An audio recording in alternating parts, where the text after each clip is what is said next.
soy Enrique Bénica, responsable técnico del establecimiento Naturaleza Viva, soy ingeniero agrónomo, tengo 32 años, tengo 3 nenas y una esposa que se llama Ingrid. Estoy, aparte de coordinación técnica, me tocan estas actividades, hoy es sábado, hoy es feriado, no trabaja el personal, así que me toca relevar. Naturaleza Viva es un proyecto filosófico que nace hace 25, 26 años, donde nuestra premisa de trabajo es tratar de llevar adelante o conectar nuestra filosofía de vida con la tecnología y el tipo de trabajo que estamos realizando. Nosotros aquí detrás tienen el tractor y una herramienta que para la agricultura contemporánea es una herramienta obsoleta. Para nosotros es la tecnología de punta que utilizamos para evitar el uso de transgénicos, el uso de herbicidas, el uso de plaguicidas. Entonces nosotros fuimos con el tiempo desarrollando tecnologías y experiencias para trabajar, producir alimentos sanos, libres de contaminantes, libres de transgénicos, sin necesidad de contaminar el medio ambiente, sin contaminar el suelo, sin contaminar el agua, el aire. Entonces, eso es nuestra afán o nuestra premisa de vida, ¿no? Ese es el proyecto Naturaleza Viva. Conectar nuestros valores morales, de respeto al medio ambiente, respeto al consumidor, con las formas tecnológicas de trabajo.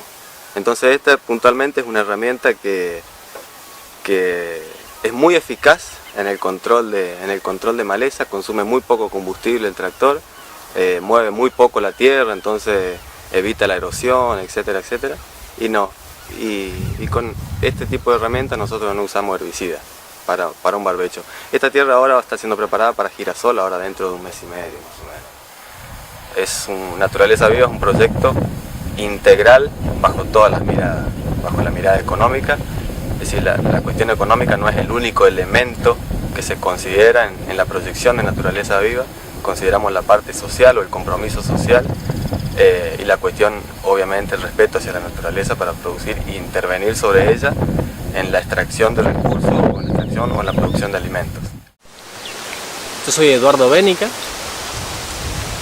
hijo de Remo y de Hermina, que estamos también trabajando aquí en la granja Naturaleza Viva. Y estamos un poco en la parte organizativa, administrativa, organizativa práctica también con Enrique Bénica, que es mi hermano, y conmigo también está mi esposa, Constanza Mauro. Nosotros estamos viviendo aquí cerquita, dentro de lo que es el casco de Naturaleza Viva, digamos, 40-50 metros de la casa de Remo y de Hermina, a 20-30 metros de lo que es las instalaciones del tambo, de la quesería. Así que bueno, nuestro retiro del trabajo es cuando ingresamos a nuestra casa. Salió de la casa y ya está en parte de lo que es la granja, que para nada es estresante ni nada de eso, al contrario. O sea, todo el ambiente de trabajo de la granja, del tambo, la quesería, los sectores de industria, etcétera, están integrados, como ustedes por ahí ven en las imágenes, digamos, con la naturaleza, con los árboles, con los pájaros, con todo. O sea, que forma parte de una filosofía de vida, de una forma de trabajo.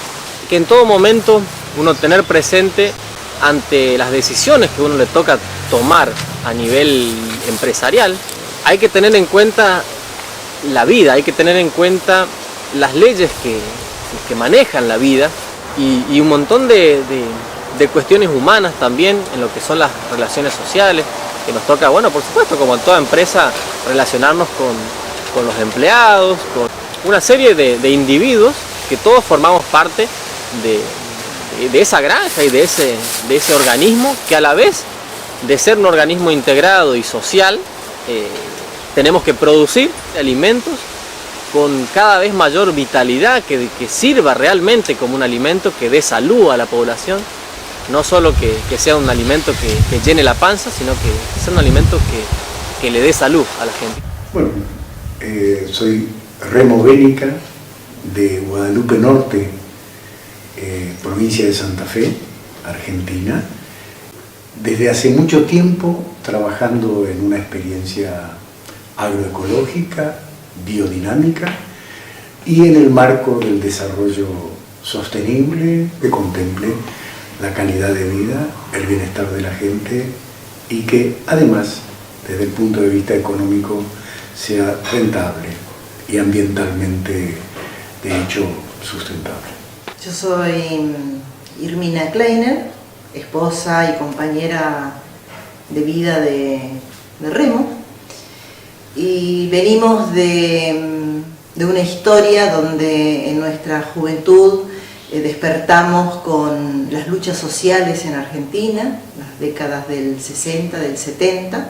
Todas esas historias nos han llevado también a vivir muy fuertemente toda esa época. De alguna manera somos sobrevivientes de esas tremendas represiones de la dictadura, y que después de esta época y de nuestro exilio fuera del país, retornamos a la Argentina y iniciamos en este lugar, en Guadalupe Norte, una experiencia de integración con la naturaleza, de un trabajo productivo, familiar, que sea con respeto al medio ambiente, a producción de alimentos sanos, no contaminados con agroquímicos, y generando trabajo y bienestar para muchas familias.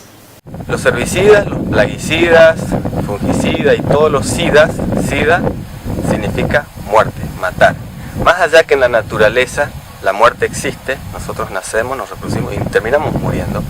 Todos los biocidas o los xenobióticos que se llaman están desarrollados para matar en laboratorios. Es decir, la naturaleza no los reconoce como síntesis química, como compuesto químico dentro de la creación en la naturaleza.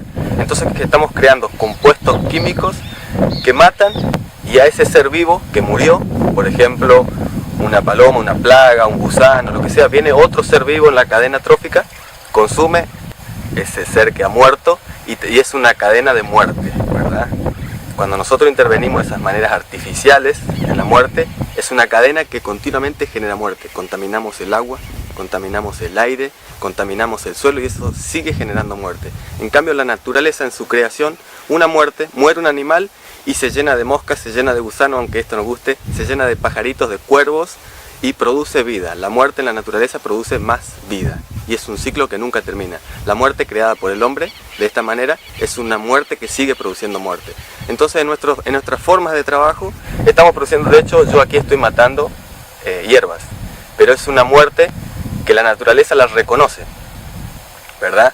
Entonces ese pasto que muere produce desarrollo de hongos, bacterias, muchos bichitos que se alimentan de esa hierba que está muriendo.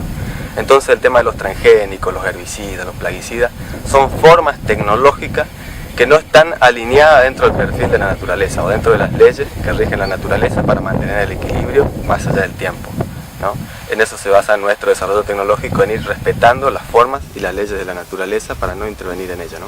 Los sistemas productivos en forma agroecológicas o biológicas, por ahí se lo tildan de que no están adecuados a la época y que no podemos alimentar el mundo con estos sistemas productivos. La sociedad toda tiene que caer en cuenta que los sistemas productivos modernos, llámese transgénicos, con alto uso de insumos, están continuamente explorando nuevos ambientes. A partir de los años 50, de la década del 50, que se ha generado el boom de la agricultura, la revolución verde, continuamente ha ido explorando ambientes nuevos, desmontes, praderas naturales que vienen de la prehistoria, entonces continuamente explorando ambientes nuevos. Y en realidad el resultado o ese impacto productivo que tiene el uso de esa tecnología, en parte es por el uso de esa tecnología, pero la mayor parte es por la reserva mineral y de estructura del suelo que la naturaleza ha ido acumulando en esos ambientes naturales a través de siglos y siglos y miles de años. Entonces en parte se debe a esa tecnología, pero en parte a la naturaleza. Bueno, estos suelos que nosotros estamos trabajando tienen 100 años de agricultura. Ya no daban más, no producían más. Todo técnico, todo productor sabe que con el tiempo el suelo se va degradando. ¿Qué es lo que ha pasado con los productores que están acá? Se fueron a Santiago del Estero, se fueron al Chaco, se fueron a Salta y ahí siguen con esa estrategia tipo nómade, sería, digamos, que se van yendo, es un caos de destrucción. Es decir, para medir esa tecnología tienen que venir en estos suelos. Nosotros aquí en estos suelos esquilmados, violados por el hombre, así lo decimos nosotros y lo dicen las culturas primitivas, hemos tenido que restaurar la fertilidad, hemos tenido que invertir en fertilizantes, en abonos orgánicos, naturales, invertir en mayor vida para restaurar la productividad de estos suelos. Es decir, generalmente a la producción ecológica o biológica se la mide en estos ambientes totalmente degradados por la otra tecnología. Entonces, si nosotros entramos en un ambiente sano, virgen, natural, como entra la otra, quizás sea más productiva. Y de hecho, aquí en nuestra zona, nosotros estamos teniendo en estos últimos 4 o 5 años rendimientos iguales y hasta superiores que los convencionales. Y el Aspiral es evolutivo en la productividad de estos ambientes, no degradativo como los demás. La intención nuestra siempre fue esa producción de alimentos con cada vez mayor vitalidad, que sirva realmente como un alimento que dé salud a la población. Uno ve que en las ciudades la gente tiene la cuenta corriente de la farmacia como que si fuera un consumo normal. Y para nosotros eso no debería ser así. De hecho, la naturaleza nos brinda todas las formas de medicina. Nosotros muy rara vez visitamos la farmacia y uno puede analizar mucho el por qué. Nosotros vemos que esa filosofía de vida que nosotros le llamamos, digamos, que es como integrarnos más con los seres vivos, eso son lo que te va llevando a un bienestar, digamos, no violar leyes que la naturaleza pone como formas de existencia y que cuando uno más afín está con esas leyes, menos problemas de salud va a tener, menos sufrimiento, digámoslo de alguna forma. Esa parte de filosofía que hablaba Eduardo de esa integración con la naturaleza, también la llevamos hasta el punto de nuestra vivienda, porque nuestra vivienda la hicimos nosotros mismos con nuestras propias manos y con materiales que la misma naturaleza nos da. O sea que no solamente esa naturaleza que nos rodea nos da el alimento, nos da el abrigo, también nos da el refugio de un hogar. Nosotros con esto de las universidades vemos que quizá están totalmente influenciadas por ciertas empresas que tienen, bueno, negociados quizá, donde le dicen, bueno, yo te financio la universidad, pero tienen que salir con cierto enfoque de venta de mis productos, quizá de esos productos agrotóxicos que venden, con toda esa enseñanza de que los agrónomos salgan diciendo, bueno, tal maleza se elimina con tal pesticida, tal plaga, con tal otro veneno, con tal, etcétera. Es decir, y los ingenieros agrónomos salen con una receta, con un montón de recetas, donde, bueno, por supuesto que ellos cuanto más venden, más ganan también, porque ganan hasta porcentajes, teniendo que conocer los procesos de la agronomía, de los procesos de la vida, entonces tendrían que conocer todo eso. No, salen con todo ese conocimiento de cómo vender más, porque claro, de esa manera se llenan muy rápido de dinero, de recursos, donde no tendría que ser ese el enfoque, tendría que ser el enfoque de cómo producir más respetando a los seres vivos, que de hecho se puede, porque nosotros lo demostramos con nuestras producciones. Nosotros tenemos mejores rendimientos que cualquier vecino, y más todavía cuando hay dificultades climáticas. Todas las plantas que más vitalidad tienen resisten mucho más, entonces más esas son las diferencias. Y nosotros mostramos que con menores costos, quizá un poquitito más de trabajo, pero no nos envenenamos a nosotros mismos, porque hoy muere muchísima gente, los productores, por cáncer, por el envenenamiento, deformaciones, etc. No envenenamos la tierra, no envenenamos a la madre naturaleza, el agua, y no importando tanto la parte económica, sino la formación de nuestros agrónomos que sepan manejar la vida del suelo, así colaborar con la vida del suelo, haciendo de que un vegetal sea totalmente sano, o sea, llegue a tener todos sus nutrientes, sus vitaminas, todo para que ese vegetal esté totalmente sano y no tenga capacidad de servir para alimento a un gusano, servir para alimento a un insecto. Cuando una planta está sana, no puede ser atacada por las malezas, por las plagas. Entonces, de la misma forma que lo que sucede con nosotros, es decir, lo que sucede con todo ser vivo, es que cuando uno está bien alimentado, con las energías vitales de los alimentos, con los nutrientes, las vitaminas, las sales necesarias, a uno no le van a atacar ningún tipo de virus, porque uno está con las defensas al 100% apto. Entonces con esto vemos que hoy, por ejemplo, se enseña, o las publicidades nos cuentan que claro, se va a solucionar el hambre del mundo con los transgénicos porque se puede masificar la producción, y nosotros con esto queremos desmentir, que eso es una mentira total de las empresas para que la población apoye sus productos, cuando nosotros vemos que una persona que hoy consume transgénicos al 100% en pocos años es estéril, es decir, su semilla no sirve para nada. ¿Eso que nos está mostrando? Que no es un alimento que nos está dando vida, sino que es un alimento que nos está dando muerte.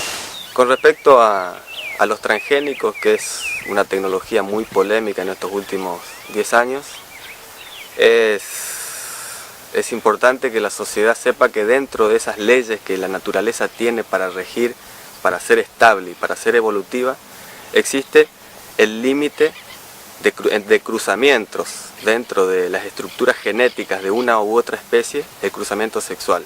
Esa es una limitación que pone la naturaleza para decir, este es el límite de una especie y acá empieza otra. Esos son límites que la naturaleza pone, yo reitero, para mantener el orden. Lo que nosotros hacemos es mezclar el reino, por ejemplo, el reino fúngico, los hongos, el reino bacteriano o las bacterias, o hasta inclusive se utilizan virus para la transferencia de esos genes o estructuras genéticas que corresponden al reino viral o al reino fúngico, lo incrustamos dentro de estructuras vegetales, por ejemplo. Y nosotros, por una cuestión de selección genética, reconocemos en las estructuras genéticas que terminan produciendo estructuras orgánicas dentro del reino vegetal como alimentos, ¿verdad? Nuestro cuerpo reconoce en ellos, en el reino vegetal, alimentos. Si a ese vegetal le incrustamos estructuras genéticas de virus, nuestro cuerpo reconoce esas estructuras orgánicas ya no como alimentos, sino como pseudoalimentos, alimentos o estructuras virósicas. Entonces nuestro cuerpo, al ingerir un alimento transgénico que tiene estructuras orgánicas de virus o bacterias, no sabe reconocerlo. Porque, bueno, en el reconocimiento se da, es decir, nuestro sistema linfático, nuestro sistema de defensa natural, reacciona como una infección. Es un alimento, corresponde al reino vegetal, pero tiene incrustaciones del reino fúngico o virósico, entonces reacciona nuestro sistema inmune y estamos, desde el punto de vista inmunológico, continuamente excitados. Eso en fisiología se transforma en un estrés continuo, y un estrés continuo, que lo digan los médicos, produce enfermedad indefectiblemente. Los transgénicos terminan desencadenando alergias o patologías en distintos órganos, ¿no? Órganos de tipo digestivos, por ejemplo en ratas, en conejos se ha hecho, y no saben por qué producen como infecciones. Es por esta mezcla precisamente de reino fúngico, reino bacterial, de reino viral, con estructuras vegetales. Entonces nuestro cuerpo continuamente lo reconoce como algo pseudo nutricional, vendría a ser. Es algo loco, es como de pronto ver para nosotros una vaca con alas volando, de pronto nos vamos a quedar espasmados, no vamos a ver qué hacer. Es algo parecido que pasa en el reino molecular, es decir, a escala molecular. Actualmente, en términos de fisiología y en medio ambiente, está habiendo una batalla, una guerra en términos moleculares, ¿no? Una gran revolución. Toda nuestra estrategia económica financiera, ¿no? Todos nuestros recursos económicos financieros para poner el aparato productivo en funcionamiento, en potenciar la vida. La otra estrategia productiva se basa en insumos de alta tecnología, la última tecnología en semillas, ¿no? Nosotros continuamente nuestra estrategia económica o financiera es en potenciar la vida. Nos conocimos allá cuando dicen que el hombre ha llegado a la luna, en un curso de capacitación que fuimos a dar, yo como docente y ella como alumna, en un pueblito allá de Capiobí, Misiones. Nos conocimos, inmediatamente establecimos un vínculo de amistad muy profunda que nos llevó varios años de interacción, de cartas semanales, y los dos con el eje puesto en el desarrollo de los pueblos, de la agricultura, el desarrollo de los pueblos rurales, y desde ahí unidos casi ya 40 años en este caminar por la historia, construyendo vida, viviendo esta interacción del hombre con los demás hombres, del hombre con el medio, del hombre con el cosmos, de esta maravilla de la madre naturaleza. Entonces nosotros tenemos una gran erogación en abonos, en enmiendas, en preparados, por ahí que se le hace de vitalizantes, digamos, del suelo, de la pastura. Eso cambia totalmente la naturaleza, el riesgo del negocio. Uno está invirtiendo en ambiente. Entonces si algo sucede, si hay una gran sequía, una gran lluvia, eso queda como capital productivo y no se pierde por completo, como por ejemplo al echar un herbicida, echar un plaguicida o una semilla de última generación, eso se pierde. Si perdemos el cultivo, se pierde. Bueno, esa estrategia de continuamente, ciclo tras ciclo productivo, invertir en ambiente, va tornando ambientes cada vez más estables desde el punto de vista biofísico. El reciclado continuo, nada se desperdicia, todo se recicla, un subproducto se transforma en un producto nuevamente, un residuo se transforma en un insumo dentro de la cadena, dentro de la integración productiva, un residuo final que podría ser un guano de gallina, un guano de una bosta de vaca, un guano de chancho, resulta que nosotros lo transformamos en nuestro sistema en un insumo energético y fertilizante para reiniciar el ciclo productivo, que es el primer eslabón de la cadena, el reino vegetal, ¿no? Que capta la energía del sol. En eso se basa y se sustenta nuestra estrategia productiva. Este proyecto arrancamos en el año cuando inicia la democracia, un poquito después.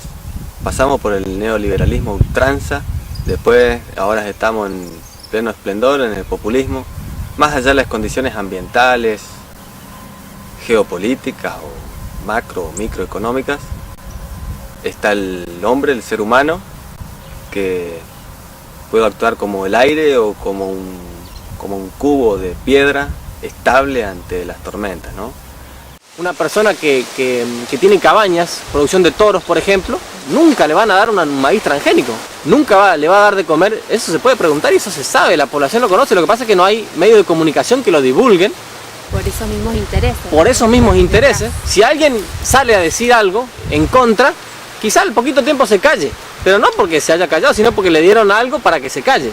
Es decir, esto hay que conocerlo. Es decir, entonces a los toros, que son los semilleros para inseminar no sé cuántas vacas, nunca le van a dar un maíz transgénico, porque ese toro dejaría de servir. Entonces, de la misma manera pasa con el ser humano. Nosotros no podemos pensar que ese alimento va a solucionar el hambre del mundo. El hambre del mundo pasa por desarrollar la producción de los pequeños productores, empezar a darle tierra a los productores, empezar a darle a gente, la cantidad de gente que hoy que en esta época se fue a las ciudades porque el gobierno o las condiciones sociales no le permitieron a los pequeños productores desarrollarse. Entonces, tratando de buscar una salida, se van para las ciudades y es peor. Entonces tendría que producirse el proceso contrario ahora de que la gente empiecen a ir al campo, a volver al campo. Los pequeños productores son los que van a rescatar las semillas que sirven, porque hoy uno de los procesos principales que hicieron las grandes empresas como Monsanto y otras es tratar de exterminar las semillas, que las únicas que queden son las que ellos manejan y totalmente transgénicas y modificadas, tratar de controlar la vida.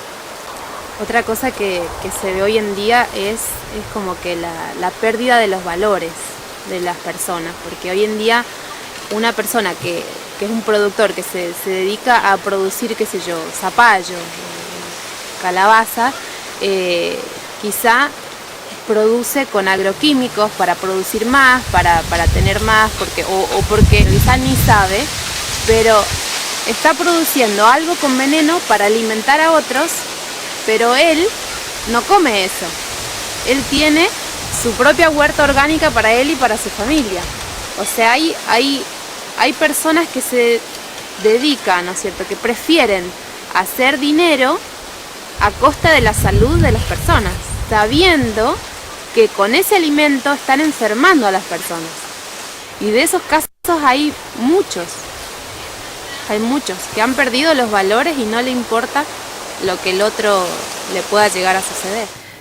Yo tenía entonces 16 años y bueno, mi vida hasta ese momento era una rutina, o sea, estaba transitando una escuela secundaria, teníamos nuestras actividades a nivel familiar, una pequeña una pequeña granja o de vida de familia campesina, donde teníamos las gallinas, las vacas, los cerdos, o sea, estaba inserta en una realidad de ese tipo.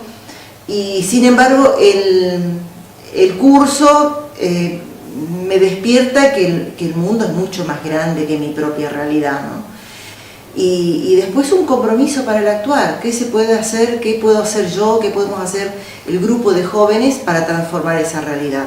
Entonces ahí descubro que una realidad social y económica no es aislada, no es porque sí, sino que está relacionada con el entorno, relacionada con el país y relacionada con el mundo. Descubro que la transformación de todo eso también está influenciado por mi propio accionar y el del grupo. Esta realidad del trabajo con la formación de grupos de jóvenes y de familias rurales, de parajes, pueblos, colonias, se fue desarrollando con mucha fuerza. Estamos hablando de los años 70. Y interactuábamos, y América Latina estaba fundamentalmente con todas las fuerzas de movimientos de transformación. Nos convocaban a las juventudes y a las organizaciones a un cambio audaz, urgente y profundo de las estructuras sociales, económicas y políticas de América Latina. Fuimos creando acá en la Argentina y fundamentalmente en todo el nordeste un gran movimiento campesino que se llamó el Movimiento de Ligas Agrarias Chaqueñas, Ligas Campesinas de Formosa y Corrientes, Movimiento Agrario de Misiones, Ligas Agrarias del Norte de Santa Fe y después las Ligas Agrarias del país. Todo este movimiento que tenía características propias, que partían de la base de la capacitación que hacía referencia a Hermina, digamos, esta capacitación integral que tienda a cambiar el mundo que vivimos, se constituye una poderosa fuerza de transformación del campo. Se ha logrado paralizar el nordeste primero, paralizar el país después, con todas las reivindicaciones que tenían que ver con la calidad de vida. En aquella época se le robaba la producción al campesinado a través de los monopolios que procesaban los productos, de las corporaciones que hacían uso de esta fuerza campesina. Y esos cimientos que están dentro nuestro, que tienen distintos nombres: convicción, tenacidad, miedos, ¿no? Sentidos de pertenencia, son todas cuestiones que están y gravitan en nuestro campo espiritual. Nosotros, por ejemplo, sabemos que el hombre no se larga a lo nuevo, muchas veces se aferra a lo viejo, a lo establecido, aunque sea degradante e inhumano muchas veces, por miedo y por ignorancia. Bueno, evidentemente nosotros vemos en el ámbito de la producción que hay mucha gente que está continuamente tocándonos los miedos, llamándonos, insinuándonos en nuestra ignorancia, poniéndonos a competir, por ejemplo, entre productores, hablando de mayor escala. El productor tiene que, para ser eficiente, el tren pasa una sola vez. Ese todo productor lo conoce. El que no se sube se queda, ¿no? Llaman al miedo, es decir, subirse arriba del tren. El productor que no es eficiente se va a bajar del tren, ¿no? Llaman al miedo. A la vez están llamando a mayor escala. El productor que no adquiere mayor escala, mayor superficie de trabajo, por ende alquilarle o comprarle la tierra a tu vecino, están llamando a la competencia entre nosotros. Hay un sabio proverbio del doctor Maquiavelo de aquel tiempo que dice: divide y reinarás, ¿no? Esto, hay ciertas sociedades que tienen mucho poder, que lo saben, entonces nos ponen a competir entre productores, nos alejan lo más posible entre los productores y los consumidores, que no nos reconozcamos. Entonces es un productor que produce para el mercado, produce para ese mercado que lo vive fastidiando, y el consumidor consume de ese mercado que tampoco desconoce, es un telón negro. Todas estas cosas gravitan en el campo del espíritu del hombre. Entonces nosotros sabemos que tenemos que producir y acercarnos y verle la cara a quien consume esos alimentos. Todos los engaños y todos los aciertos y desaciertos gravitan en la escala del espíritu. Está en nuestra responsabilidad civil y humana ir sacando lo verdadero de lo falso, digamos. El proyecto Naturaleza Viva son 10 familias, de las cuales 3 familia propietaria y el resto son familias que alguno trabaja solo el varón y otro trabaja el matrimonio en diversas áreas, en comercialización, en procesos o en producción. Pero lo bueno de esto es que no hay áreas aisladas, sino todo el grupo humano. Tenemos reuniones mensuales donde todos nos juntamos y consustanciamos las fortalezas, nuestras debilidades, nuestro rol social. Naturaleza Viva está tomando quizá una forma donde problemas sociales, familiares, es decir, va tomando un tamaño la empresa en el campo también, pero bueno, siempre la base está en que uno las decisiones que vaya tomando estén relacionadas con no perder el enfoque, digamos, totalmente acorde a lo que la naturaleza nos brinda, siempre colaborando con la producción, digamos, natural. Y bueno, y con esto invitándolos a cualquiera que se sumen a lo que es la producción natural. Para que se críe un buen árbol de una semilla diminuta, se necesita de la semilla, de ese banco de información que está en el ADN de esa semilla, pero que esa semilla tenga capacidad, tenga vitalidad, pero también se requiere de un buen suelo, de un buen ambiente. Nosotros en esto venimos, o en la sociedad o en el mundo, venimos a cumplir el lugar de semilla. Hace 26 años esta semilla empezó a formarse como semilla. Hoy es una plántula. Depende de ese ambiente, que es la sociedad toda, que ese árbol llegue a ser grande, fructificar y liberar semillas a los 4 vientos, como quien dice, o quedarse en una pequeña plántula, o quedarse en un bonsái, ¿no? Con capacidad de desarrollar su majestuosidad, pero pequeñito, diminuto. Era un movimiento de masas, de participación de las comunidades enteras, mujeres, jóvenes, adultos, y de los pueblos que se reunían en asamblea y definían el actuar. No solo el actuar, sino definían el proceso de capacitación, de concientización de las comunidades.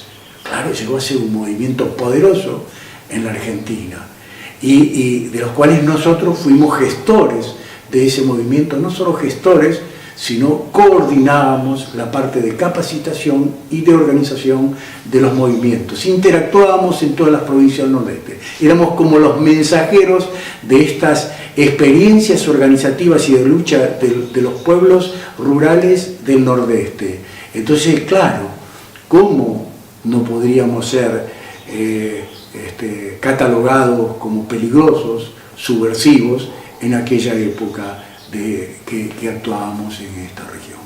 Entonces, con el golpe militar, inmediatamente nosotros tuvimos que vivir en la selva, refugiados por nuestra madre naturaleza,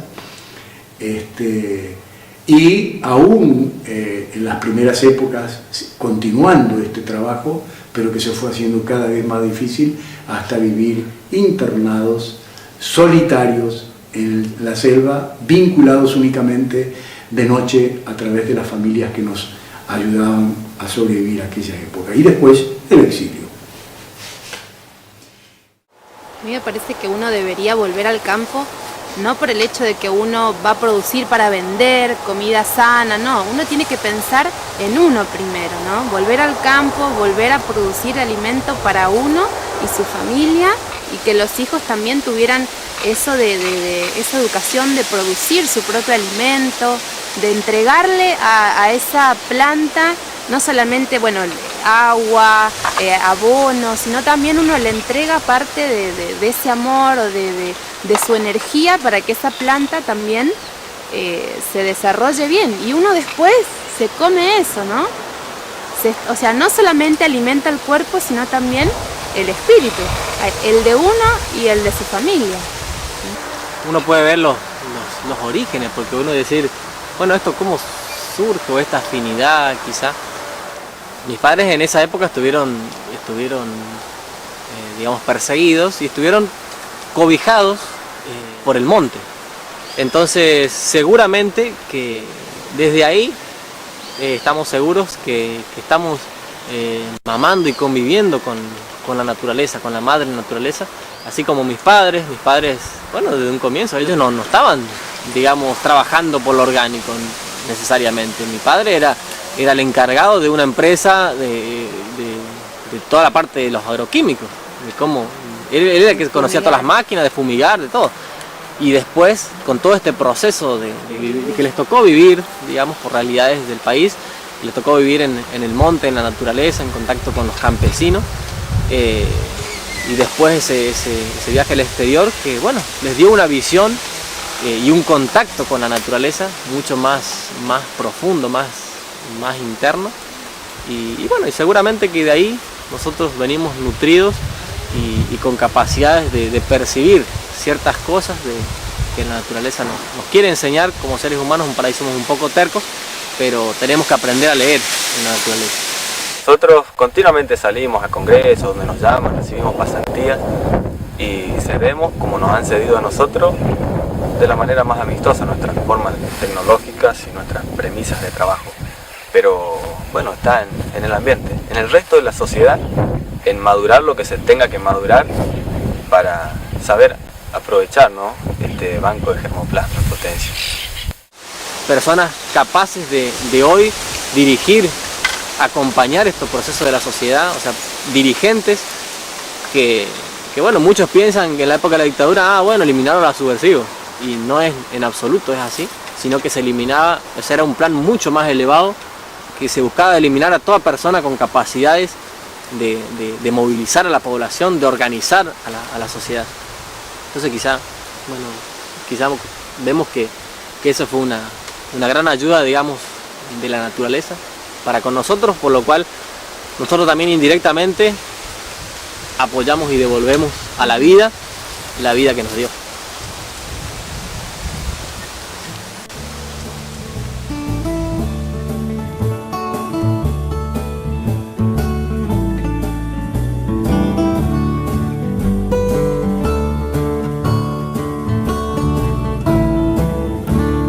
Naturaleza Viva es un emprendimiento agroecológico y biodinámico que consiste en producción, transformación y comercialización de alimentos. Y en la granja hay actividades, digamos, que son de todos los días, como por ejemplo el tambo, la atención de los animales, el ordeñe, la elaboración de quesos, la comercialización, o sea, la venta de productos, y otras que son más bien de tipo estacional, o sea, los trabajos en la huerta, los trabajos con los frutales, los trabajos de siembra de distintos cultivos, desde las praderas para los animales, o se va haciendo distintos cultivos agrícolas de acuerdo a las rotaciones y al año.